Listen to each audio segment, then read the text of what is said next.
કૃપા કરો મુજ ઉપરે સુખ નિધિ સહજાનંદ ગુણ તમારા ગાવવા બુદ્ધિ આપજો સુખ કંદ ગુણ તમારા ગાવવા બુદ્ધિ આપજો સુખ કંદ શ્રી સ્વામિનારાયણ ભગવાનની જય સિયાવર રામચંદ્ર ભગવાનની જય ઉમાપતિ મહાદેવની જય દરેક દિવ્ય હરિભક્તોને ભાવભર્યા સ્નેહભર્યા જય સ્વામી નારાયણ।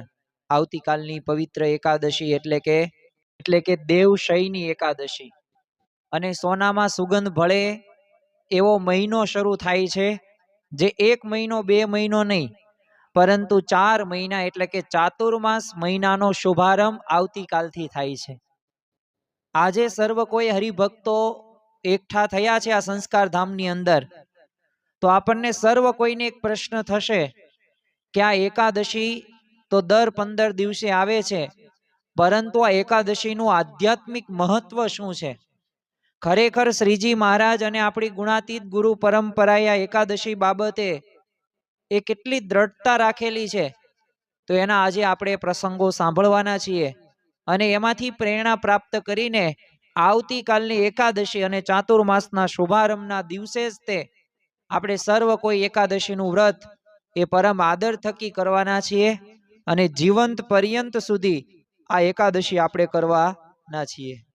ખરેખર જો એકાદશી કરવી હોય, એનો મહિમા જો આપણને ખ્યાલ હોય ને તો સહેજે સહેજે એકાદશી થઈ આવે। તમે જો શ્રીજી મહારાજે પણ આપણને સર્વ કોઈને આજ્ઞા કરેલી છે અને ભક્તો માટે ભગવાનની આજ્ઞાની સર્વોપરી આજ્ઞા કહી શકાય। તમે જો શ્રીજી મહારાજ જ્યારે મેથાણ ગામની અંદર હતા તો ત્યારે હરિભક્તોને સંતો બેઠેલા, ત્યારે હરિભક્તોને સમજાવેલું શ્રીજી મહારાજે કે ઉપવાસ કડવો છે પરંતુ મેથી પાકની જેમ છે ને અત્યંત ગુણકારી છે। જેમ શિયાળાની અંદર એ સુરમાના લાડવા હોય કે પાકના લાડવા બનાવવામાં આવે તો એમાં મેથી નાખવામાં આવે ને, આમ તો સામાન્ય રીતે પાકના લાડવામાં જ નાખવામાં આવે છે, તો ભલે આપણને એ લાડવો કડવો લાગે પરંતુ ગુણકારી બહુ વિશેષ, કારણ કે કેડના દુખાવા પણ મટી જાય। અમુક આપણા શારીરિક રોગો હોય તો જે લોહીનું જે અશુદ્ધિ હોય તો એ શુદ્ધ થઈ જાય છે, એટલે જો લોકો શિયાળાની અંદર કડવાશ વધુ પીવે છે। તો એવી જ રીતે મેથાણની અંદર પણ શ્રીજી મહારાજે આ જ વાત કરી કે ભલે એ જો સ્વાભાવિક રીતે કડવો લાગે છે પણ બહુ ગુણકારી છે। અને વર્ષમાં 24 એકાદશી આવે અને એમાં પણ જો આપણે ફલાહાર રહ્યો ને એ ઉત્તમમાં ઉત્તમ કહી શકાય। ભલે આપણે સ્વાભાવિક રીતના આપણે કોઈ પણ રીતે ઉપવાસની અંદર એ આપણે સળજળા કે ફળાહાર કરીને રહેતા હોઈએ છીએ, પણ એમાંય તે સૌથી વધુ જોઈએ તો નિર્જળા ઉપવાસનો વિશેષ મહિમા છે। એટલે દેવપોઢી હોય, દેવ ઉઠી હોય, જળઝીણી હોય, તો આ 3માં તો ભૂલે ચૂકે પણ આપણે ફલાહાર કરવો ન જોઈએ, નિર્જળા ઉપવાસ જ કરવો। આપણી જો શારીરિક સ્થિતિ સારી હોય તો એ જ કરવો। આવતીકાલની એકાદશી એટલે કે દેવશયની એકાદશીની છે। આવતીકાલે વિશેષ આપણે એમની પૌરાણિક કથા અને મહિમા સાંભળવાના છીએ, પરંતુ આજના દિવસે આપણે એટલી તો દ્રઢતા કરવાની જ છે કે આપણે એકાદશી કેવી કરવાની છે, તો કોડે કોડે એકાદશી કીજીએ રે, કોડે કોડે એકાદશી કીજીએ રે, એવું વ્રત જાવા નવ દીજીએ રે, એવું વ્રત જાવા નવ દીજીએ રે, કોડે કોડે એકાદશી કીજીએ રે। તો જો આ એકાદશીના પવિત્ર દિવસે એ આપણે કોડે કોડે એટલે કે ભાવથી આ એકાદશી કરવાની છે। અને આ પવિત્ર દિવસોની અંદર જો અન્ન ખાશો ને તો શાસ્ત્રમાં તો એ માંસ ખાધા બરાબર કહી શકાય છે। અને અજાણતાય તે એકાદશીના દિવસે જો અન્નનો દાણો આપણે મુખમાં નાખીએ તો યાદ રાખજો કે સીધું ભગવાનની છાતીમાં બાણ માર્યા સમાન છે। એટલે કાચા અન્નનો પણ સ્પર્શનો પણ નિષેધ છે, તો પછી એ શરીરમાં અન્ન જાય તો એનાથી ભગવાનની પ્રસન્નતા થાય નહીં। અને ખરેખર આ એકાદશીના વ્રત આપણે કરીએ તો ફળ કેટલું પ્રાપ્ત થાય છે, એક તમે નિર્જળા એકાદશીનું ફળ આપણે કહીએ ને તો કરોડ યજ્ઞ કરવા જેટલું પ્રાપ્ત થાય છે. અને આ પુરાણોની અંદર પણ એ પદ્મ પુરાણ હોય, બ્રહ્મ પુરાણ હોય, વ્યવસ્થ્ય પુરાણ હોય, આ પુરાણોની અંદર એકાદશીની પૌરાણિક કથાઓ આપવામાં આવેલી છે. તો એની અંદર સ્પષ્ટ આ બધું તે દર્શાવવામાં આવ્યું છે ને એમાં વિષ્ણુ ભગવાન જ તે એ યુધિષ્ઠિર હોય કે અન્ય ભક્તોને સમજાવે છે. ખરેખર તો આખી રાત જાગરણ કરીને જો આપણે આનંદથી કથા, કીર્તન, ભજન, ધ્યાન, માળા જપ, દંડવત પ્રણામ આ બધું કરીએ ને તો બધાય ગમે એટલા મોટા પાપનો એ બધાય નાશ પામે છે. અને યોગીજી મહારાજ તો નિર્જળા ઉપવાસને જ સર્વશ્રેષ્ઠ માનતા. એમનો સિદ્ધાંત જ એ હતો. અને પાણી પીને કરેલો ઉપવાસ હતો ને એમને મંજૂર નહોતો. હવે કોઈક રોગથી એ પરવરસ હોય ને અશક્તિ હોય તો એક વખત ફરાળ કરી શકે, પણ સશક્ત શરીર હોય ને તમે ન કરો ને તો એ તમારી મોટામાં મોટી ભૂલ કહેવાય. શ્રીજી મહારાજે પણ જો વચનામૃત ગરડા મધ્યના 8ની અંદર એ આ એકાદશીની પૌરાણિક કથા એમને કરેલી છે. આપણે આજે વિસ્તૃતથી કહેતા નથી, આપણને સર્વ કોઈને ખ્યાલ જ છે. પણ એમાં મહારાજે સ્પષ્ટ કીધું કે ભગવાન 10 ઇન્દ્રિયો અને 11મું મન એ અંતર્મુખ કરીને પોઢ્યા હતા ને ત્યારે જ મૂળ દાનવ યુદ્ધ કરવા આવેલો. યુદ્ધ કરતા જ હતા પણ ભગવાન હતા ને એ પોતે ભાગ્યા. કારણ કે મૂળ દાનવને એ વરદાન હતું કે જન્મ કોઈનો થયો હોય ને એ કોઈ મને મારી જ ન શકે. એટલે સ્વાભાવિક રીતના ભગવાનની 11 ઇન્દ્રિયોના તેજમાંથી એક કન્યા ત્યારે ઉત્પન્ન થાય છે. અને એક ખડકથી મૂળ દાનવનું મસ્તક કાપી નાખે છે. કારણ કે મૂળ દાનવ મોહિત થઈ જાય છે એ કન્યા ઉપર અને લગ્નનો પ્રસ્તાવ મૂકે છે. પણ કહ્યું કે જો આપણે યુદ્ધ કરીએ, જે જીતે, જો તું જીતીશ તો તારી માંગણી પૂરી કરવામાં આવશે. પણ એ મોહિત થઈ ગયેલો હતો એટલે એને ખ્યાલ નહોતો કે જો આમાં ગમે એક તો મરવાનું જ છે તો લગ્ન કોની સાથે કરશું. એટલે પછી તો આવી રીતના યુદ્ધ થયું અને કન્યાએ એ મૂળ દાનવનું મસ્તક ઉડાડી પણ નાખ્યું. પણ ત્યારે ભગવાન પ્રસન્ન થાય છે અને વરદાન માગવાનું કહે છે. અને એ કન્યાએ વરદાન માગ્યું મારા વ્રતના દિવસે કોઈ અન્ન ન ખાય. તમારી 10 ઇન્દ્રિયો અને 11માં મનમાંથી ઉત્પન્ન થઈ છું. એટલે 11 ઇન્દ્રિયોનો આહારનો ત્યાગ કરે. અને ત્યારે ભગવાને એમને તથાસ્તુ પણ કહ્યું અને માગણી સ્વીકારી પણ ખરી.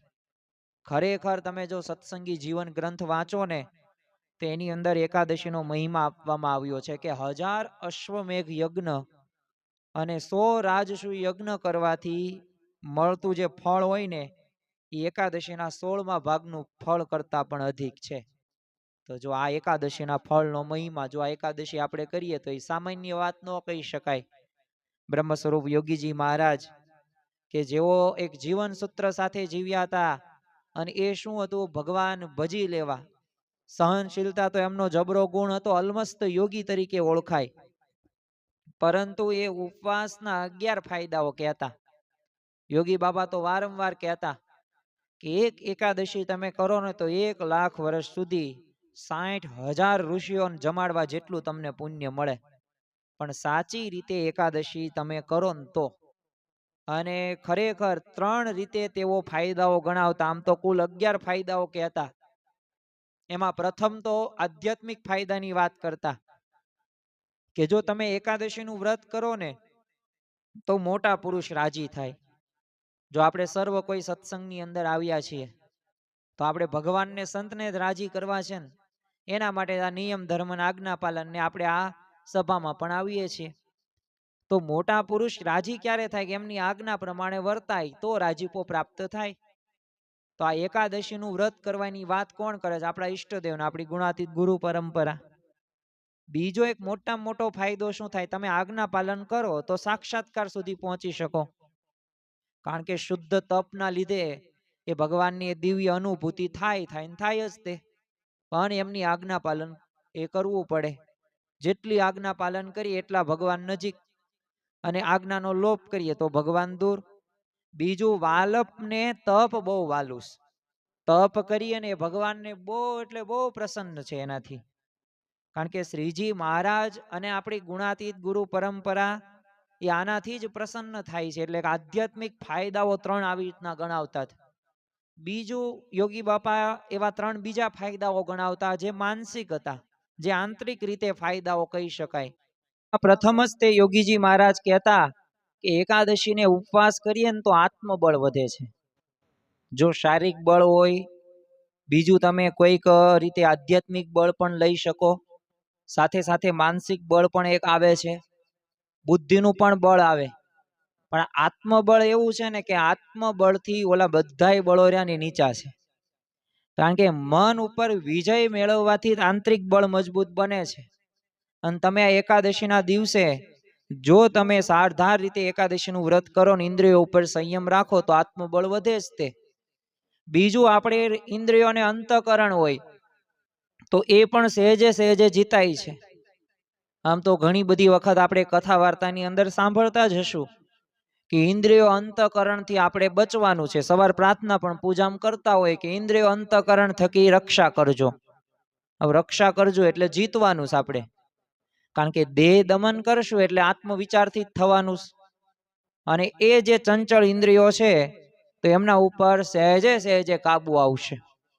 બીજો એક ત્રીજો એક ફાયદો એવો કહેતા યોગી બાપા કે ઊંઘનો છે ને સંકોચ થાય.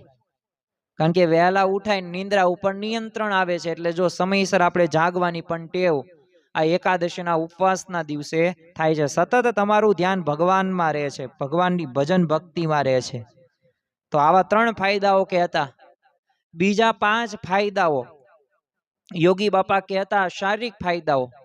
કોઈક એમ કહેતો હોય મારે માનસિક ને આંતરિક ને આધ્યાત્મિક કંઈ ફાયદાને લેવા દેવા નહીં, મને તો એવો કંઈ સાક્ષાત્કાર થાય નહીં. તો ચાલો શારીરિક રીતે આપણે જોઈએ તો વૈજ્ઞાનિકોએ પણ સંશોધન કરેલું જ છે કે જે અજીર્ણ હોય ને એ મટી જાય.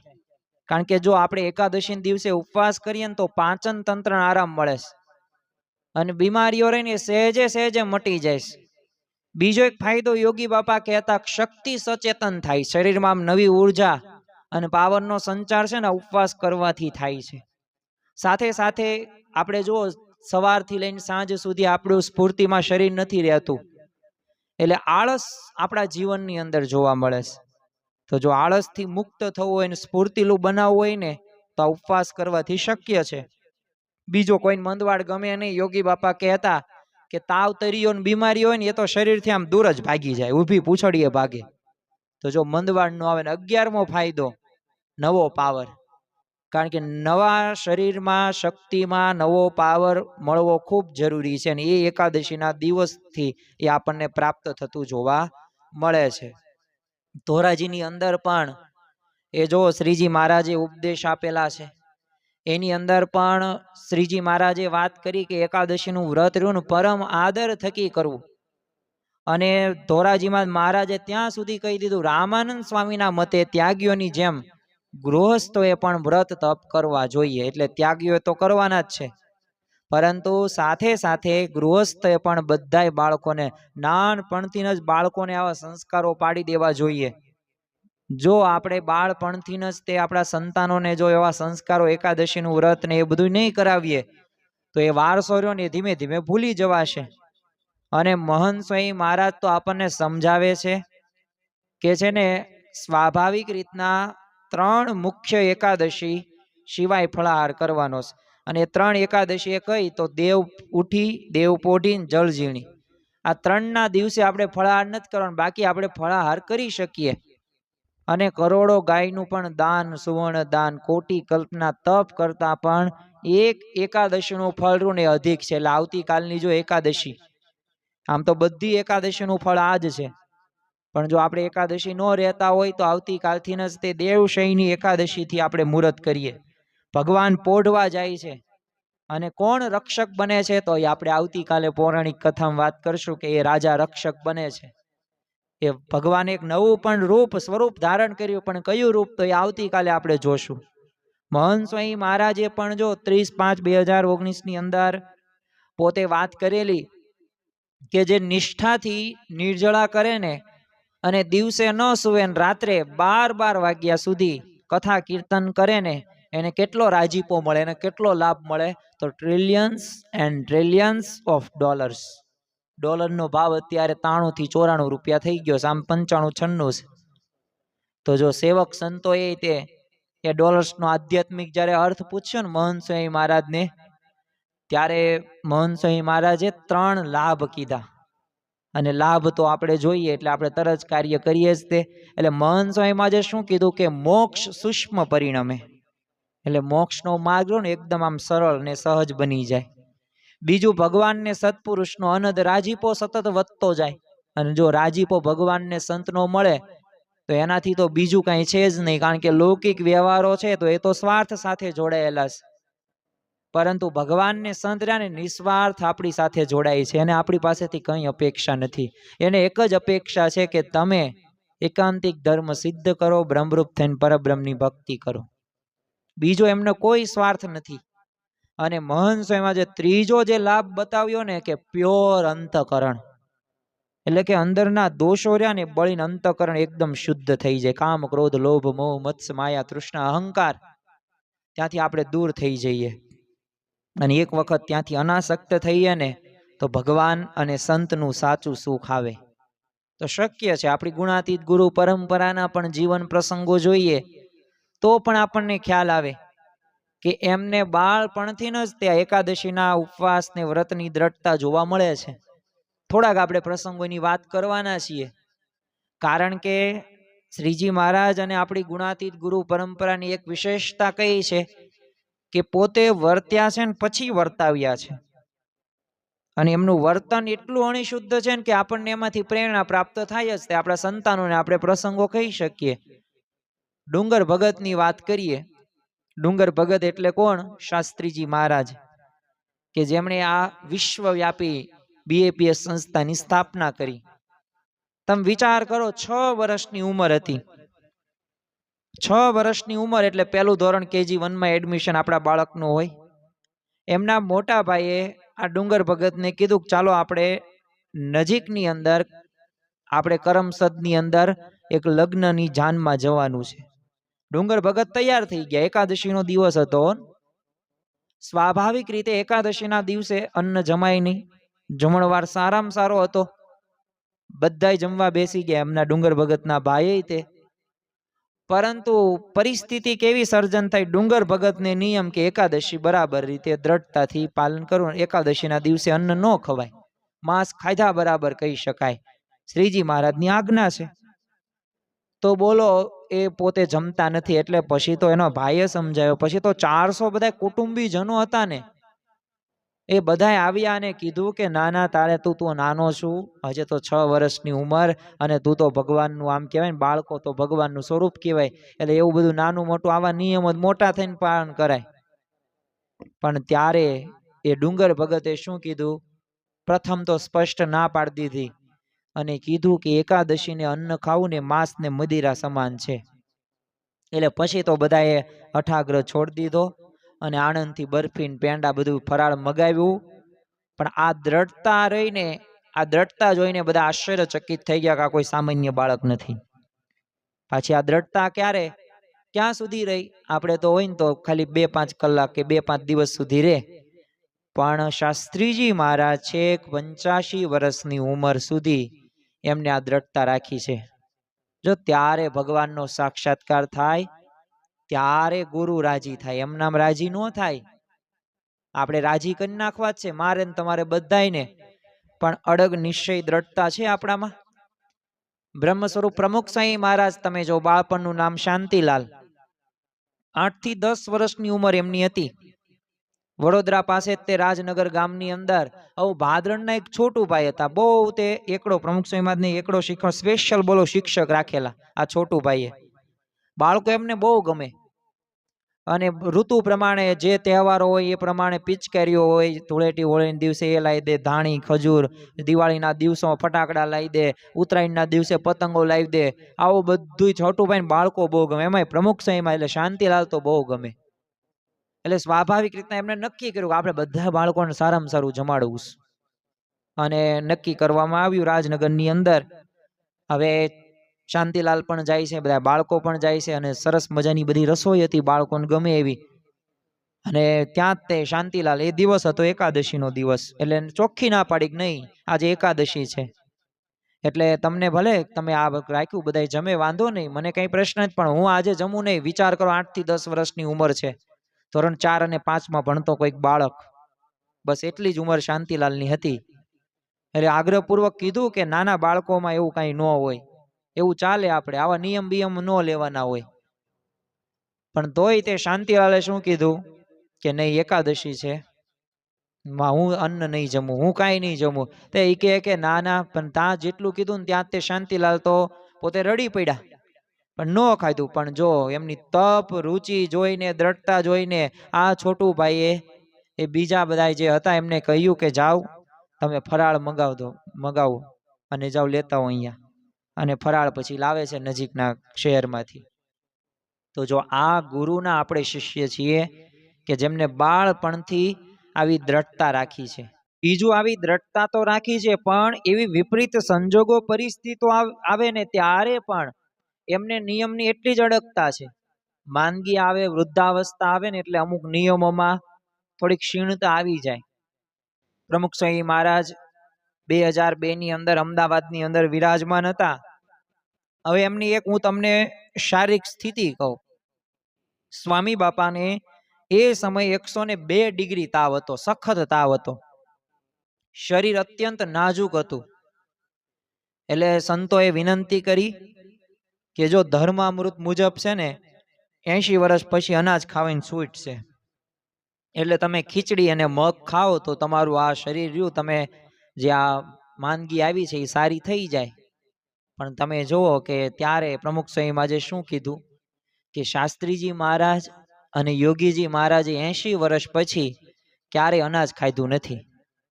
અને મેં મારા છે ને ગુરુ નજર સામે મેં બધા નિયમો પાળતા જોયા છે, એટલે તમારે મને એ કહેવાની જરૂર છે નહીં. તો જો કેટલી નિષ્ઠા, કેટલી દ્રઢતા, તો જ આ શક્ય બને ને. વર્તમાન કાળે પ્રગટ સત્પુરુષ, મોક્ષનું દ્વાર એટલે કે મહંત સ્વામી મહારાજ 19 ઓગસ્ટ 1983 ની અંદર બારડોલીની અંદર વિરાજમાન હતા.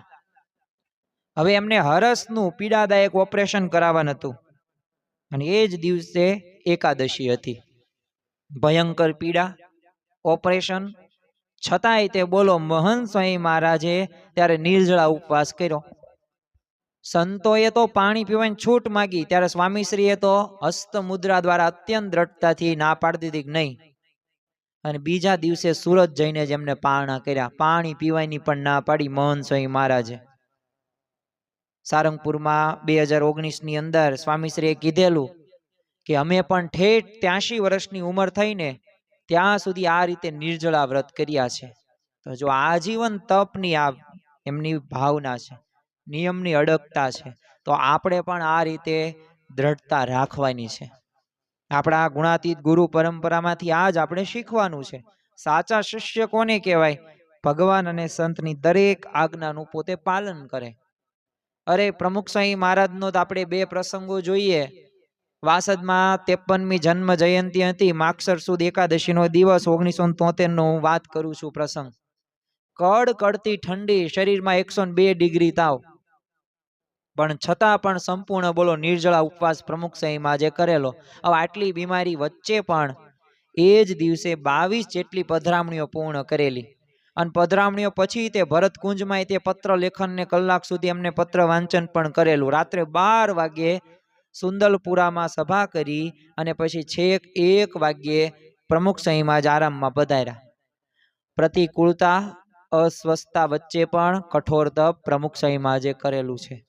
1982 ની અંદર સારંગપુરની અંદર નિયમની એકાદશી હતી, એટલે સ્વામીશ્રીએ ઉપવાસની જીદ કરી. તો સંતોએ આસન પાથર્યું, કીધું કે આજે મારે ઉપવાસ કરવો છે, આસન લઈ લો. એટલે પૂજ્ય સંત સ્વામીનાથ આગ્રહથી માન આપીને થોડો આમ ઉકાળો ગ્રહણ કર્યો. પણ બપોરે 2:30 વાગ્યા સુધી તો એ બધી સેવાઓ તો ચાલી જ રાખી. તો હર્ષદભાઈ જેવા 75 વર્ષના હરિભક્તો ઉપવાસ કરતા હોય, તો હું તો 62 વર્ષનો છું, તો મને કંઈ થવાનું નથી. પાછી આવી દ્રઢતા પણ સેવક સંતોને કરી દીધી. તો જો આવા નિયમ દ્રઢતા વાળા આપણી ગુણાતીત ગુરુ પરંપરા છે. મહંત સ્વામી મહારાજ પણ વિકટ સંજોગો હોય ને તો એ ગુરુ આજ્ઞા ક્યારેય ભૂલ્યા નથી.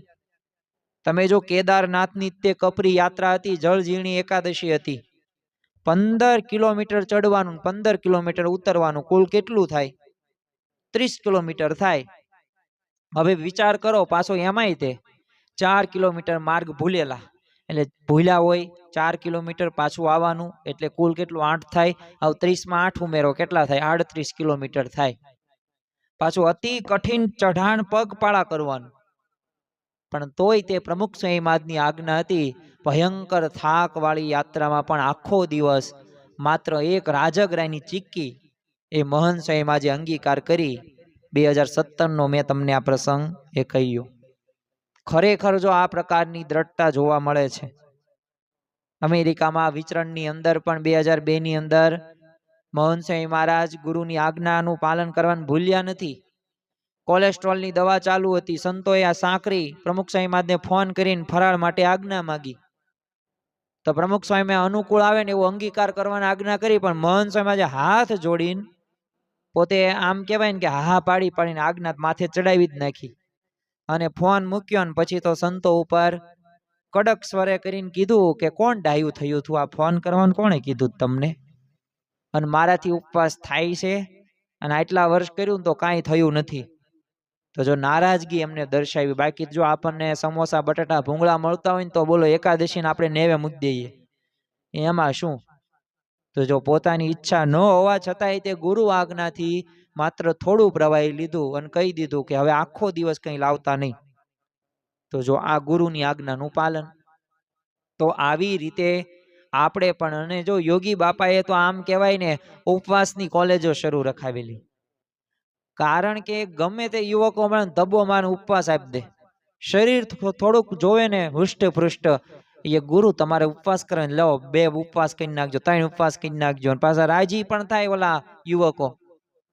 અને એક વખત તે સવારે યોગી બાપાને પૂછેલું કે આવતીકાલે નિર્જળા કોણ કરશે? તે 6-7 યુવકો હતા, એમને ઉત્સાહથી આ પાડી દીધી.